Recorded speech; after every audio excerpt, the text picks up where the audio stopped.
Aku mau setting.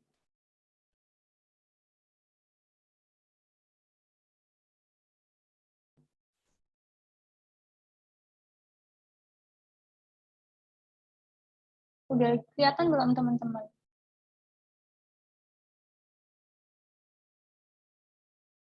Udah, Kak. Udah, Kak. Oke, oke.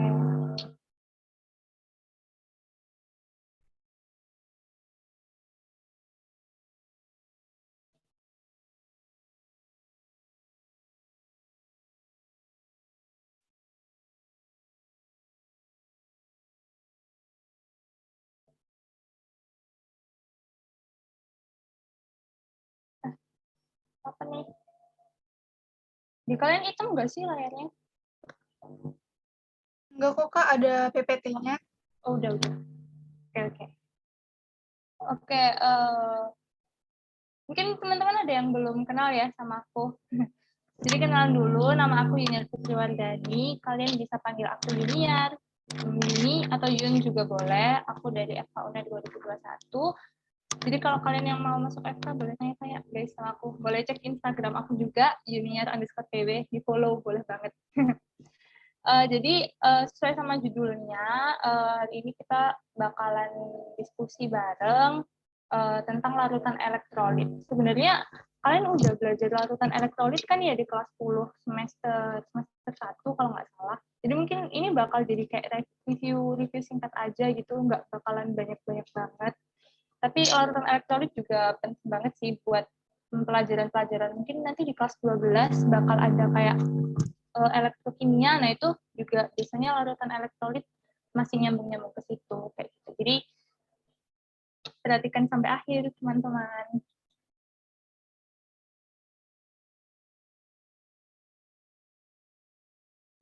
Oke, jadi sebelum kita menuju ke larutan elektrolit, aku pengen nanya, ada yang tahu nggak sih sebenarnya larutan itu apa? Ada yang tahu nggak?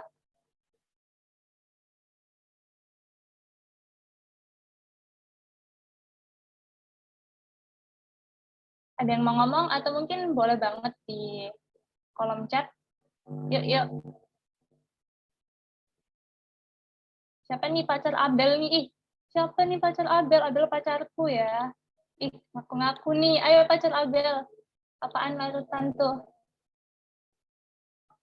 Oke, ini ada yang jawab di chat, Selena Gomez. Ih, Selena Gomez. Selena Gomez, jadi larutan adalah campuran yang bersifat homogen. Iya, bener banget. Bener banget Selena Gomez.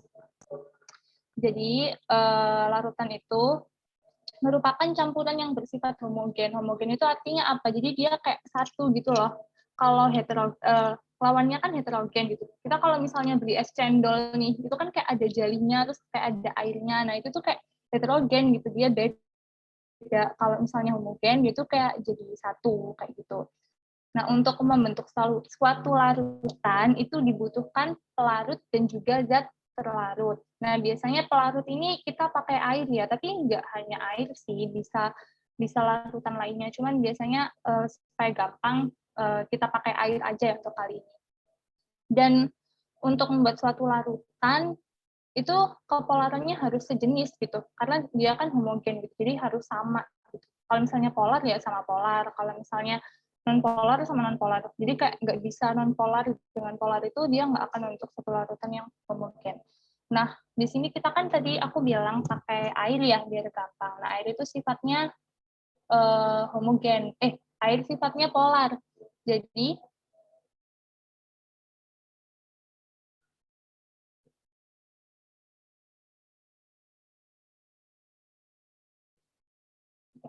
Jadi zat terlarutnya itu nanti juga harus polar kayak gitu. Terus kita udah tahu larutan itu apa, sekarang kita lanjut ke larutan elektrolitnya.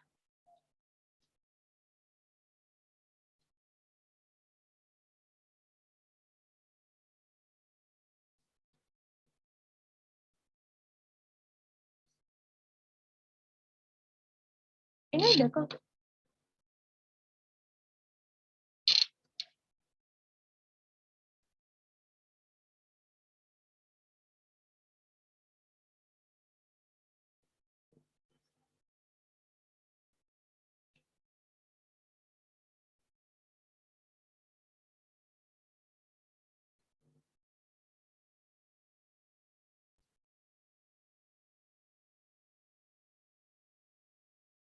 Ini udah pindah slide belum?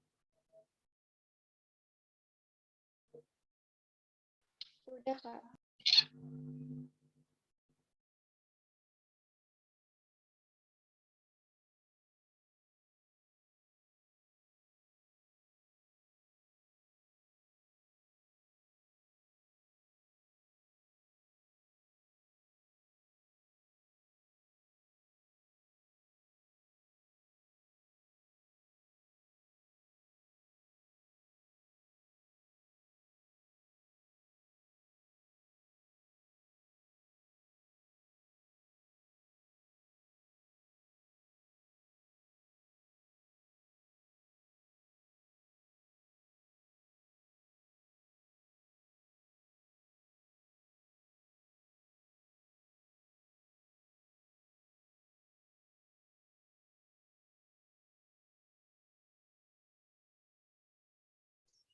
Kayaknya tutorialnya ada masalah ya, masalah jaringan. Mohon ditunggu dulu ya teman-teman.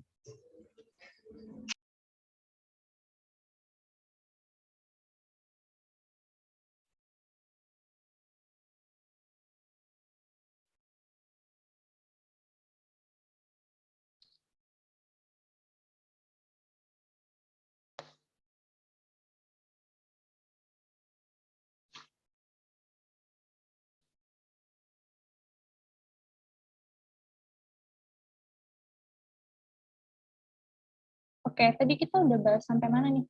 Oke, sampai sini ya, kita belum ya. Jadi yang dimaksud dengan larutan elektrolit gitu kan.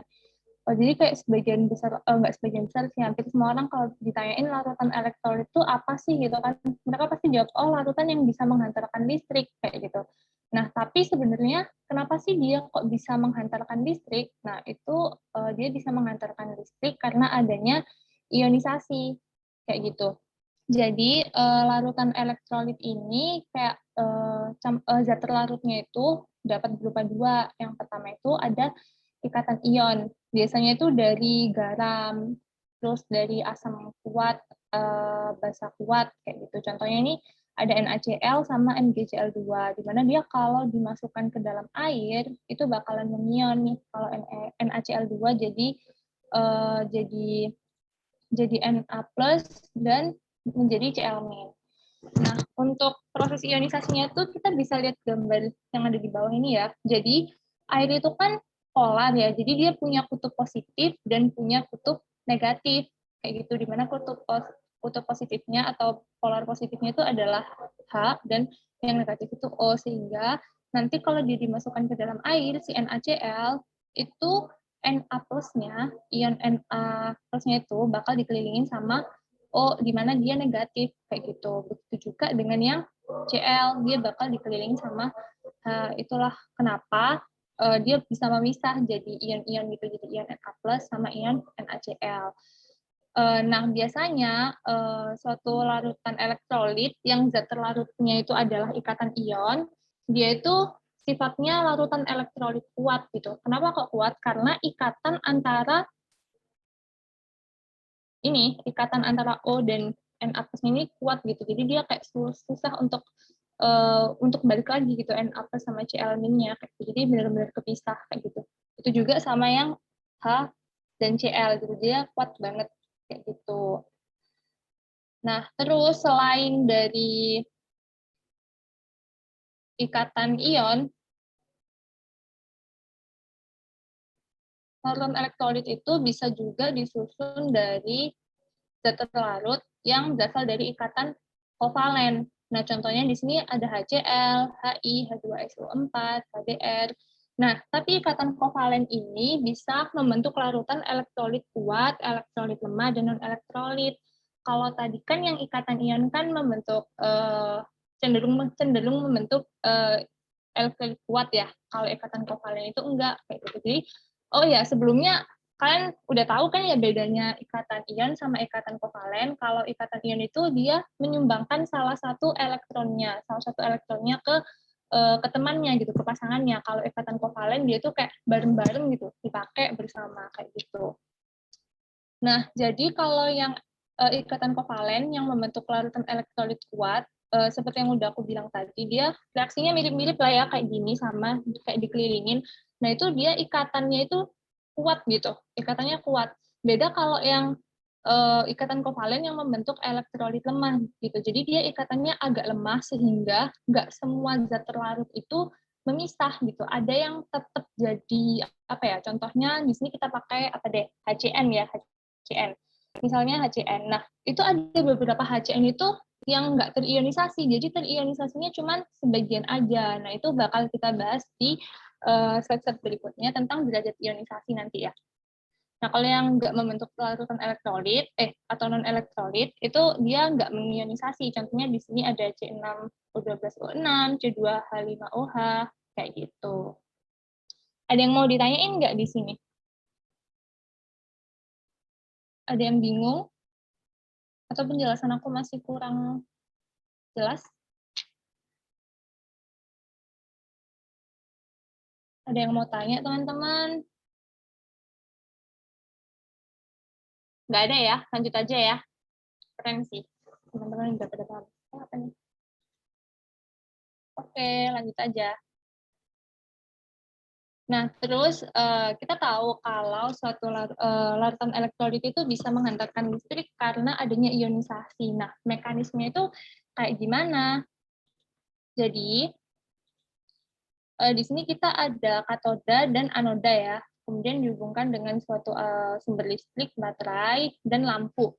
Nah, di sini katoda dan anoda itu dimasukkan ke dalam larutan elektrolit. Di sini kita pakai NaCl ya.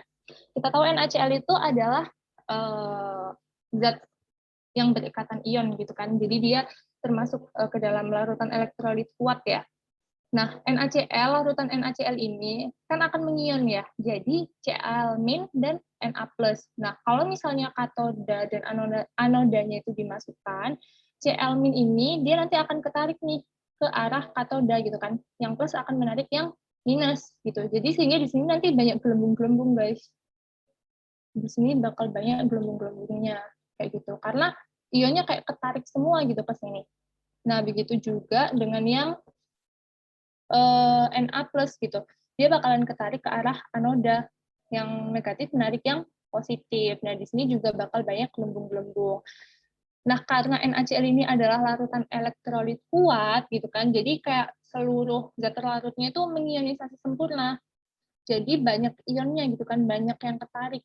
Sehingga di sini nanti akan terjadi suatu arus listrik dan lampunya itu akan menyala dengan terang. Beda lagi kalau yang kita larutin itu apa ya? CH3COOH. Nah, dia kan termasuk larutan elektrolit lemah ya.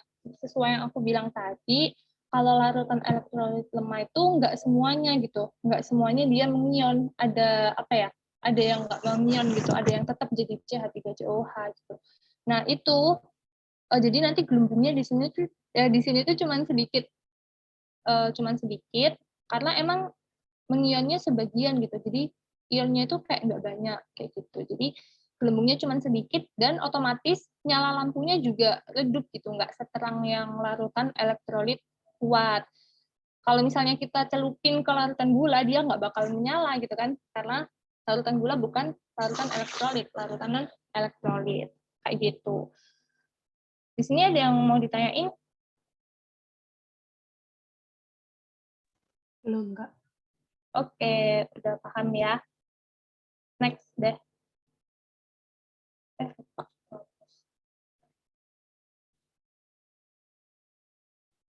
Kita lanjut ke derajat ionisasi.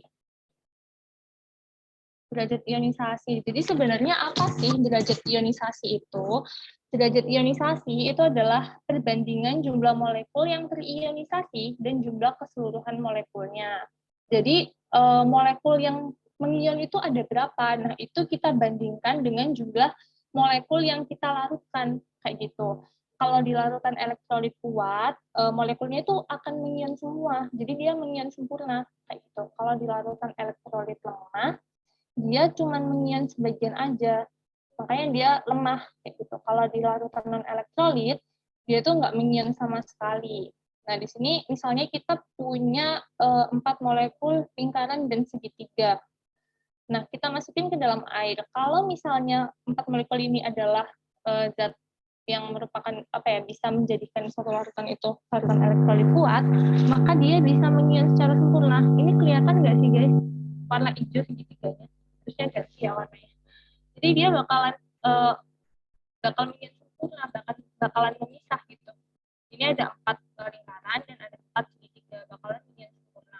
Beda lagi kalau elektrolit lemah kayak gitu, dia yang mengion sebagian. Di sini aku pakai contohnya yang mengion cuma 2 gitu. Yang 2-nya lagi dia tetap nggak memisah. Kalaupun misalnya yang mengion cuma 1, yang 3 tetap, itu juga larutan elektrolit lemah. Kalau yang mengion 3, yang cuma yang mengion 3 yang tetap 1, itu juga elektrolit lemah. Yang mengion cuma 1, yang ketiga larutan elektrolit lemah. Pokoknya dia nggak mengion semuanya gitu. Tapi tetap ada yang mengion. Itu larutan elektrolit lemah. Kalau misalnya non elektrolit, dia itu benar-benar nggak mengion guys, kayak nggak memisah sama sekali gitu. Jadi kayak tetap menyatu. Nah, dari sini kita bisa bikin dua itu ya. Kalau larutan elektrolit kuat, di sini kan tadi kita yang menginginkan ada 4-4-nya minor. Nah, sesuai dengan pengertian dari derajat ionisasi, itu adalah perbandingan jumlah molekul yang terionisasi dan jumlah keseluruhan molekulnya. Jadi yang terionisasi kan ada 4 nih. Terus jumlah keseluruhannya itu ada 4 ini ya, ada 4. Jadi kalau dibandingin 4 banding 4 itu sama dengan 1 atau 100% kayak gitu. Jadi untuk elektrolit kuat itu pasti derajat ionisasi itu pasti 1. Nah, kalau larutan elektrolit lemah gitu, dia kan di sini yang mengion itu cuma 2 gitu kan. Terus jumlah keseluruhannya tadi ada 4. Kita bandingin jadi dia 1/2 atau 0,5 atau 50%. Jadi enggak dengan 1 gitu ya, enggak semua, enggak sempurna. Nah, kalau yang elektrolit, non elektrolit ini kan dia 0 ya. Dia udah jelas gitu 0 dibandingin berapapun pasti hasilnya juga 0. Nah, di elektrolit lemah ini dia nggak harus 0,5. Dia bisa aja di rentang antara 0 sampai 1 gitu. Dia bisa 0,3, 0,8, 0,9 itu juga termasuk elektrolit lemah. Tapi kalau udah masuk 1 berarti dia elektrolit kuat. Kayak gitu. Nah, dari penjelasan tadi ini bisa biasanya dibikin tabel gitu ya buat ringkasan biar nggak bingung. Jadi kalau larutan elektrolit kuat tuh biasanya jenis ikatan zatnya itu ion atau kovalen polar. Kalau misalnya larutan elektrolit lemah itu kovalen polar.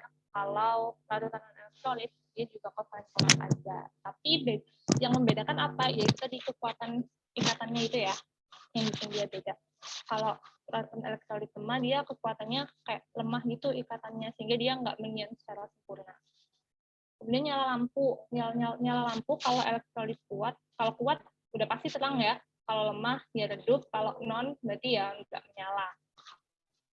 Terus jumlah gelembung banyak kalau larutan elektrolit lemah itu sedikit dan non elektrolit tidak ada. Derajat ionisasi sesuai yang udah kita bahas barusan dia kalau kuat pasti 1 atau 100%. Kalau misalnya dia lemah itu rentang antara ini salah ya. Ini 0, ini harusnya tuh 0 sampai 1. Ini bukan.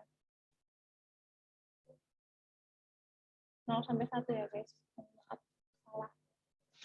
Terus kalau non elektrolit udah pasti dia 0. Nah, contohnya itu kalau elektrolit kuat itu bisa dari asam kuat.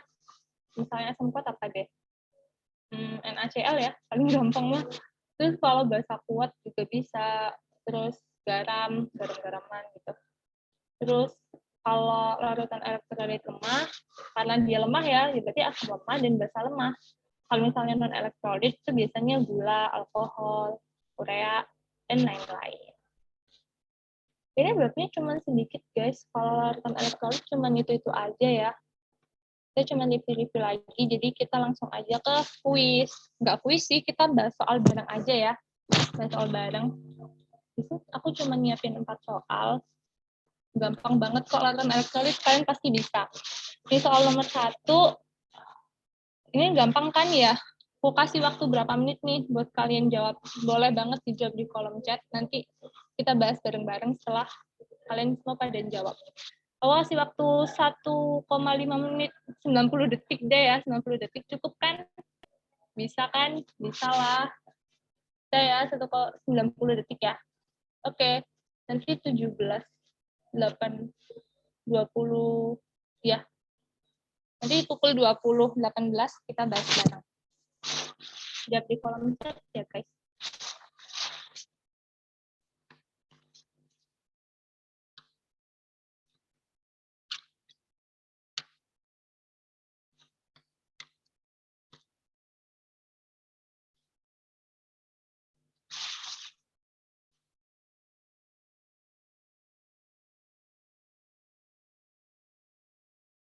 Udah ada yang jawab nih, pada jawab D. Ada yang lain nggak nih? Apa nih? D. Yakin nih D nih?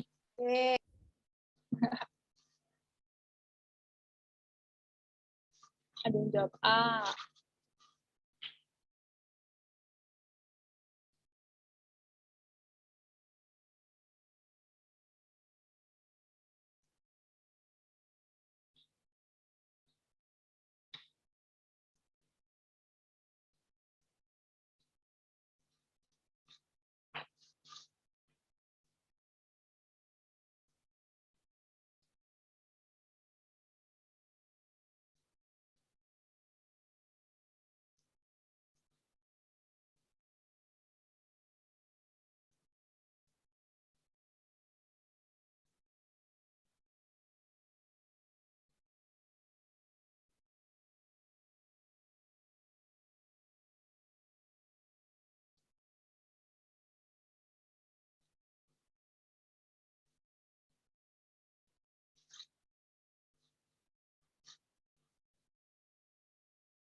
Ada yang jawab E nih akhirnya.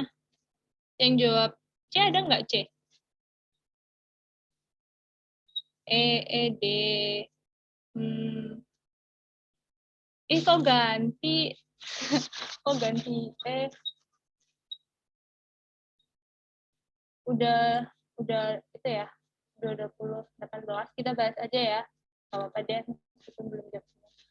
Oke, kita bahas aja langsung.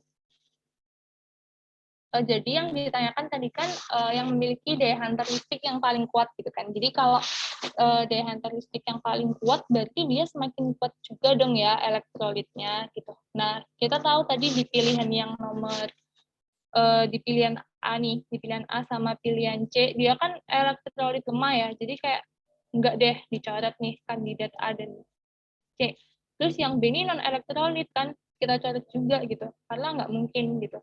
Nggak mungkin mengantarkan listrik kalau non elektrolit. Terus yang D sama E, dia sama-sama larutan elektrolit kuat. Kemudian jangan lupa juga dia molaritasnya beda, guys. Dia molaritasnya beda. Jadi kalau misalnya H2SO4 nih kita ionisasi, kita masukin ke dalam air, dia bakalan mengion, membentuk 3 ion gitu, yang terdiri dari 2 ion H+ dan 1 ion SO4 2-, kayak gitu. Terus kita kaliin dengan molaritasnya tadi 0,1, sehingga bakalan ketemu 0,3. Terus yang HNO3 dia kan juga larutan elektrolit kuat ya. Kemudian kalau dia mengion itu bakalan membentuk 2 ion doang. Jadi ionnya cuma 2. Kalau H2SO4 tadi kan dia membentuk 3. Tapi kalau HNO3 cuma 2 ion. Tapi jangan lupain juga kalau molaritasnya dia adalah 0,4 gitu. Jadi kalau dikali jadi 0,8. Nah, 0,3 sama 0,8 besaran mana? Besar 0,8 kan? Jadi lebih kuat yang mana? Yang 0,8. Jadi jawabannya adalah yang E ya. Jadi meskipun dia ionnya lebih banyak, tapi kalau molaritasnya itu jangan lupa dikaliin sama molaritas. Kenapa? Karena molaritas itu kan dia berbanding lurus ya sama mol, dan mol berbanding lurus dengan massa zatnya kayak gitu. Jadi kalau itu menentukan gitu, molaritas itu menentukan berapa banyak jumlah molekul dalam satu larutan gitu. Dan dikaliin dengan ion, jadi dia bakal menentukan banyaknya ion gitu. Jadi ionnya lebih banyak yang HNO3 gitu. Jadi dia bakalan lebih kuat gitu kalau misalnya kita hubungin dengan sumber listrik kayak gitu. Gimana nih? Yang jawab dia udah paham nggak? Tadi salahnya di mana kalian guys? Terkecohkah dengan itunya jumlah ionnya? Kan itu tadi yang jawab ini. Paham. Oke. Oke. Lanjut ke soal nomor 2.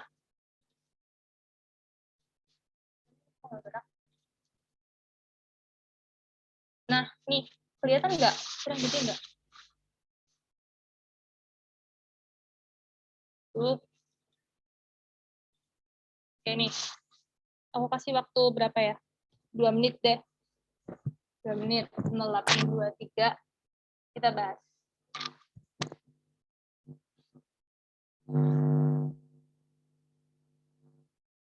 Sama ya, ditulis jawabannya di kolom chat, teman-teman.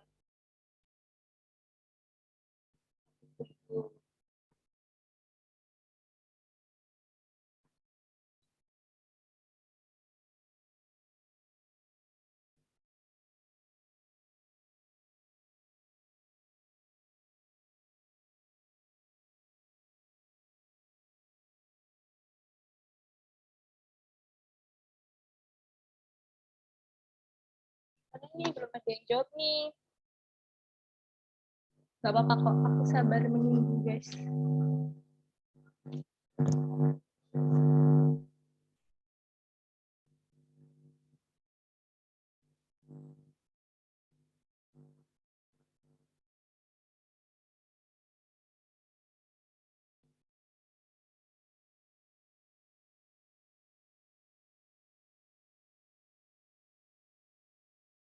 Belum ada yang jawab.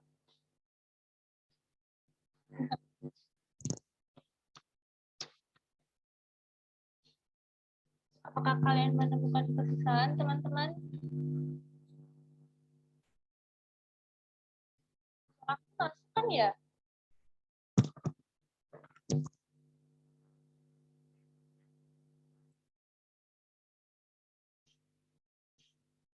Oke, ada yang jawab nih. B, Putri Cindy. Jawab B, 0,3. Yang lainnya mana nih yang lainnya? Halo, suaraku masuk kan ya?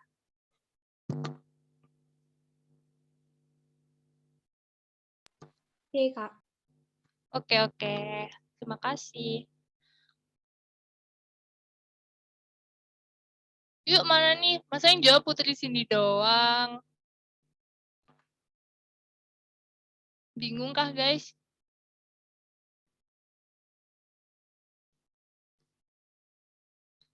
Oke deh, kita langsung ke pembahasannya aja ya. Udah 0824. Oke. Jadi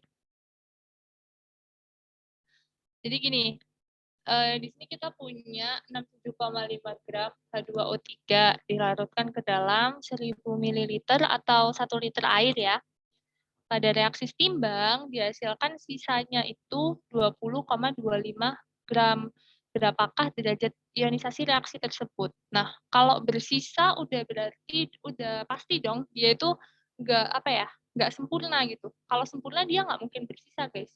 Jadi kalau dia masih ada sisa pada reaksinya, berarti dia nggak sempurna. Jadi jawaban yang nomor A ini udah pasti salah ya, 100%. 100% berarti dia mengionisasi sempurna. Sedangkan ini udah ada tulisannya dia bersisa. Kayak gitu. Jadi jawaban A kita eliminasi. Kemudian dari situ kita bisa langsung cari nih. Di sini kita cari dulu massa relatif dari H2O3. Kita jumlahin ya. Kalau H2 itu berarti 2, O3 itu berarti 16 kali 3, 48 tambah 2, 50. 50. Nah, kita udah tahu massa relatif, udah tahu juga masanya. Tadi masanya berapa? Masanya 67,5. Berarti 67,5 bagi 50 sama dengan 1,35 mol. Coba deh dihitung di kalkulator. Bener nggak? Mungkin aja aku salah ngitungnya. Namanya juga manusia ya, pasti ada kesalahan. Bener ya, 1,35 mol ya. Aku hitung juga kok, guys. Aku cek lagi. Nah, terus setelah ini adalah jumlah mol awal ya, mol awal yang akan direaksikan. Nah, terus dia itu menghasilkan sisa gitu. Sisanya ini bukan mol ya. Ini massa, ini massa. Massa sisa H2O3. Aduh, massa. Massanya 20,25. Jadi kalau kita mau cari molnya, gitu kan, karena kayak nggak adil gitu nggak sih yang atas dicari molnya, masa sisanya nggak dicari, kita harus cari juga. Jadi kalau mau dicari molnya, kita sama bagi dengan 50. Ini kita bagi dengan 50. Kita bagi dengan 50 sehingga ketemu nanti hasilnya 0,405. Benar nggak? 20,25 bagi 50. Benar ya? 0,405. Nah, terus di sini itu mol yang bereaksi itu kan sama dengan jumlah mol total dikurangi dengan jumlah mol sisa gitu. Atau kalau gampangnya tuh mol total itu kan yang bereaksi ditambah sisa ya gitu. Terus kita pindah ruasin, jadinya kalau mau cari yang mol bereaksi sama dengan jumlah mol total kurangi jumlah mol sisa. Kita tahu mol total, mol awal-awalnya 1,35, sisanya 0,405. Kita kurangin deh, jadi 0,945. Nah, kita udah tahu mol yang bereaksi berapa, terus mol keseluruhan awal-awalnya berapa. Kita bisa langsung cari berapa derajat ionisasinya, karena derajat ionisasi adalah perbandingan jumlah molekul yang mengion dengan jumlah mol keseluruhan, jumlah molekul keseluruhan. Jadi kita buat perbandingan yaitu 0,945 dibagi dengan 1,35, ketemunya 0,7. Ada yang nemu 0,7 juga nggak nih? Ya benar ya, 0,7 atau 70%. Jangan terkecoh sama yang 7% gitu. Kalau 7% dia berarti 0,07, bukan 0,7 ya. Hati-hati ya. Jadi dia 70% kayak gitu. Atau 0,7. Tapi kalau dipilihnya 0,7 yang benar, jadi kita pilih yang 0,7. Ada yang bingung nggak? Ada yang bingung, teman-teman? Boleh ditanya sebelum kita lanjut ke soal berikutnya.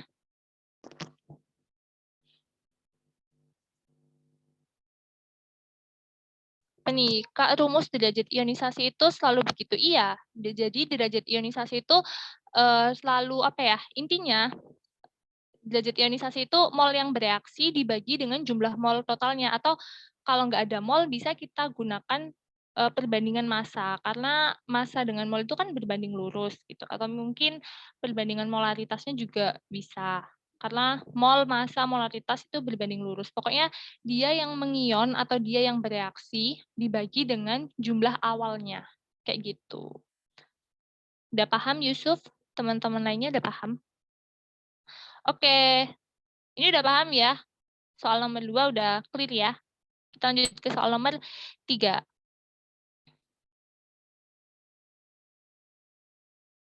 Nah, nih, ada lagi nih. Apa ya ini? Aku kasih waktu berapa menit ya? 2 menit juga deh, jadi 0831. Yuk, dikerjain yuk.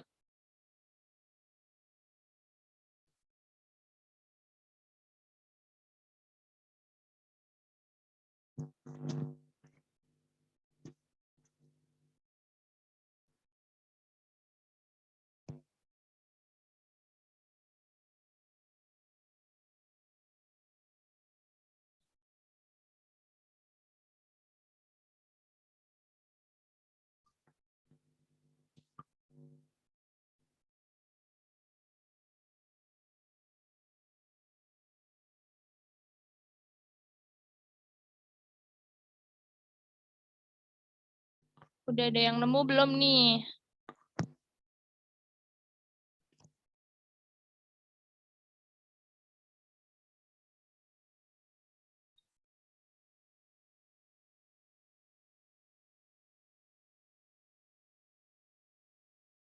Yuk yang udah nemu komen yuk di chat yuk. Atau mau ngobrol langsung boleh banget sih, boleh banget. Oh iya MRHCN ya. MRHCN-nya itu H itu kan 1, CN itu kan C itu 12, N-nya itu 14. Jadi 27 guys. Maaf soalnya tidak sempurna. Sebentar.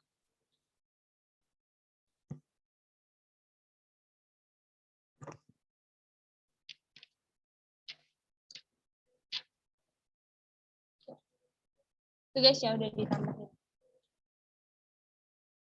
Jadi aku kasih tambahan waktu deh jadi 32.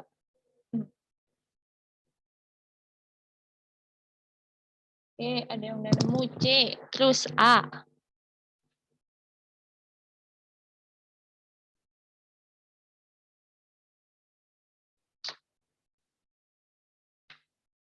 Yang lainnya mana nih? C sama A seimbang. Aduh, jawabannya. Ya Allah. Tadi salah udah bertiga ya. Terekspos. Ih, udah lihat jawabannya ya kalian ya?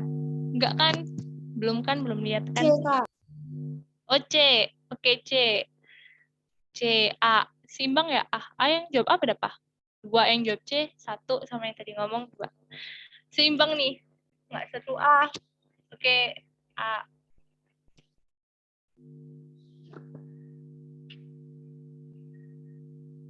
C. Oke, nggak ada yang jawab. Nggak ada yang jawab D. Nggak ada yang jawab D nih. Ini aku pindah-pindah sendiri sih.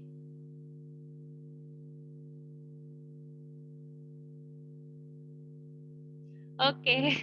Oke, kita bahas aja ya teman-teman langsung.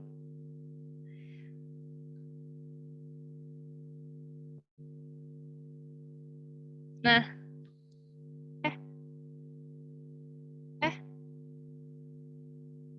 Ya ampun. Oke. Jadi HCN-nya ini 0,4 ya, 0,4 mol di soal. Ini aku salah deh, salah tulis. Ini 0,4 mol.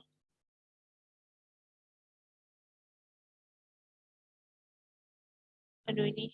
Oke, dia 0,4 mol ya guys. Mohon maaf aku melakukan kesalahan lagi. Jadi derajat ionisasi itu kan jumlah mol yang bereaksi dibagi dengan jumlah mol total ya, jumlah mol total. Kita tahu derajat ionisasinya tadi berapa? 30%. 30% itu sama dengan 0,3. Terus mol yang bereaksi kan nggak tahu karena itu yang kita cari. Kemudian jumlah mol total. Mol totalnya 0,4 ya tadi. Itu aku salah tulis. Ini nggak bisa diedit guys soalnya aku copy dari PPT. Oke, jadi itu 0,4. Sehingga kalau kita mau cari mol yang bereaksi, itu langsung aja dikali 0,3 dikali dengan 0,4. Sehingga ketemu 0,12. Ini salah ya, 0,12 ya. Aku kurang teliti. Ini 0,12. Ini 0,4. Terus, kita tahu MRHCN tadi kan 27. Sehingga untuk mencari massa, kita udah tahu MR-nya, udah tahu molnya, kita bisa langsung cari massa. Molnya adalah 0,12, kemudian massa HCN kan nggak tahu, ini yang kita cari. Kemudian MRHCN-nya 27, sehingga kalau kita mau cari massa HCN, langsung kaliin aja 27 dikali dengan 0,12, yaitu 3,24. Jadi jawabannya yang C. Ya banyak yang benar ya tadi, banyak yang jawab C ya, lumayan banyak ya. Meskipun banyak juga yang jawab nggak apa-apa. Kalian harus hati-hati guys, jangan seperti aku. Ini aku salah ketik 0,4, nanti aku revisi lagi ya. Kalau misalnya kalian mau lihat di link itu, kalian bisa akses PPT-nya. Nanti aku revisi dulu. Maaf ya, ini salah ketik. Jadi ini jawabannya yang C ya, 3,24 gram. Bukan yang A ya, awas keliru. Oke, kita lanjut ke soal nomor 4 nih. Soalnya agak panjang. Kalau gitu aku kasih waktu 3 menit deh, 3 menit. 08.38. Yuk. Ya dikerjain yuk. Aku tunggu kalian guys.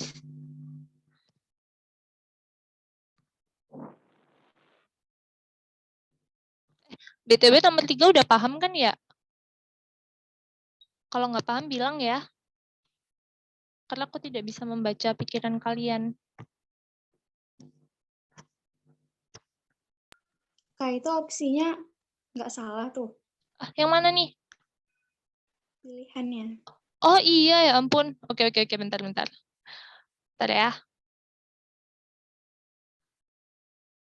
Ya ini aku belum ganti deh.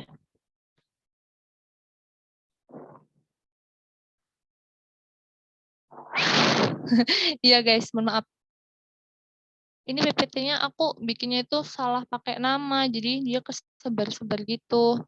Aku lupa buka yang revisian. Bentar ya. Ya ampun. Oke, ini nomor 4 kan tadi.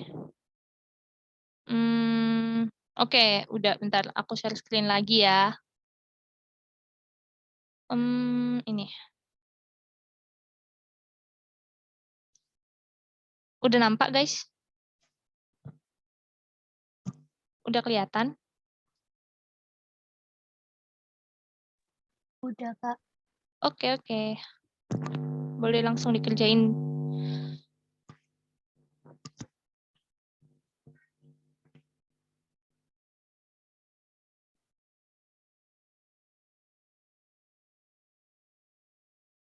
Ih, Rizky gercep jawab C. Yang lain mana nih?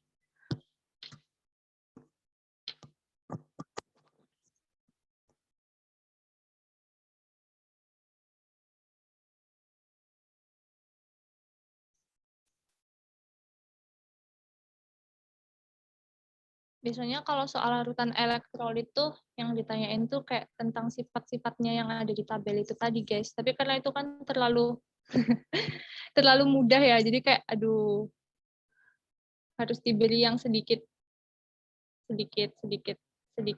bikin otak panas nih kalau untuk sahabat.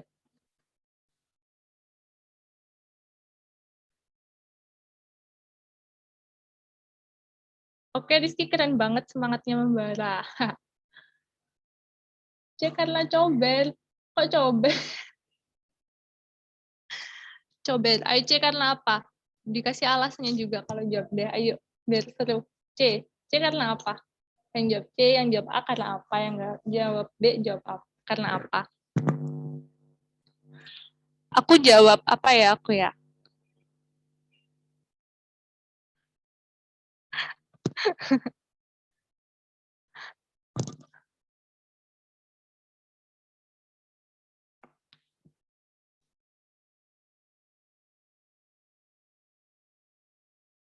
Iya.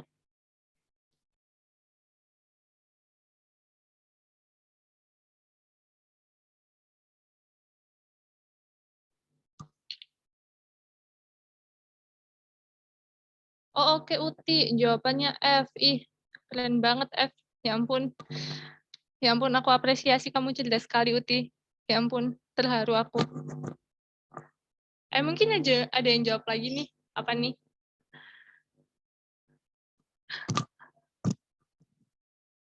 Gak ada yang jawab Y karena junior gitu nggak sih? Biar aku sedikit senang gitu loh. Oke deh, langsung kita bahas aja ya. Nggak selesai-selesai nih nanti. Oke, kita bahas aja. Jadi, kita kan punya X gram CH3COH. Dia mengalami suatu reaksi ionisasi dengan derajat ionisasinya itu 0,8 dan menghasilkan sisa yaitu sebanyak Y gram. Jadi, kalau menghasilkan sisa dia larutan elektrolit lemah ya. Derajat ionisasinya aja kurang dari 1 gitu kan. Nah, terus massa total itu kan sama dengan massa yang bereaksi ditambah jumlah sisa massa gitu, jumlah sisa massa. Nah, massa totalnya kita tahu X. Kemudian massa yang bereaksi kan belum tahu ya, ini yang dicari gitu kan. Ya. Terus untuk Y itu kan jumlah sisa massanya, sisanya Y gram gitu kan. Sehingga massa yang bereaksi itu sama dengan X dikurangi Y, dia pindah ruas ke kiri gitu. Jadi tandanya berubah ke negatif. Terus kita tahu nih kalau derajat ionisasi itu kan perbandingan antara mol atau massa atau molaritas yang bereaksi dibagi dengan jumlah mol atau massa atau molaritas total. Pokoknya yang bereaksi dibagi dengan total, kayak gitu kan. Nah, derajat ionisasinya kita ketahui di soal itu 0,8. Sedangkan yang bereaksi, ini nih kita sebelumnya yang udah kita cari, kita nemunya X min Y.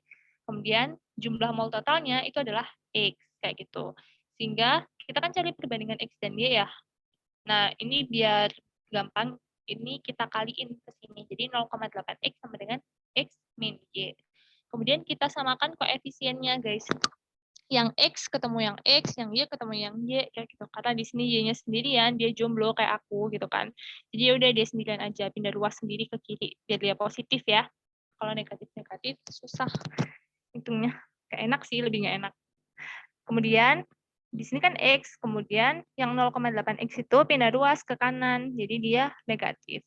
Dan X min 8X, jadinya 0,8X. Jadi dia ketemunya 0,2X. Nah, kalau kita bandingin gitu kan, X banding Y, itu kan sama dengan 1 banding 0,2 ya, 0,2. Sehingga 0,2 itu 1/5, sehingga kalau 1/0,2 itu sama dengan 5/1. Sehingga kita tahu kalau perbandingan X banding Y itu sama dengan 5/1. Benar, jawabannya adalah yang C, karena kita adalah cober. Kayak gitu, guys. Paham nggak sih kalian? Paham ya? Gampang kok ini. Gampang kan? Bisa kan? Bisa lah. Sober masa nggak bisa? Paham kan? Udah paham ya?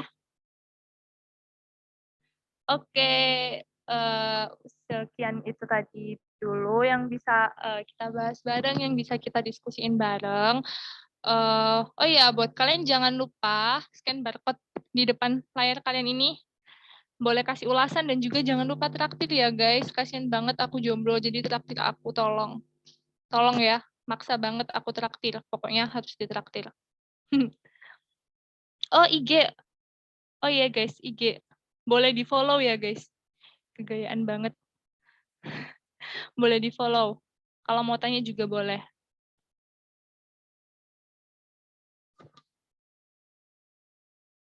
Jangan lupa ya, traktir aku, diberi ulasan juga gimana itunya.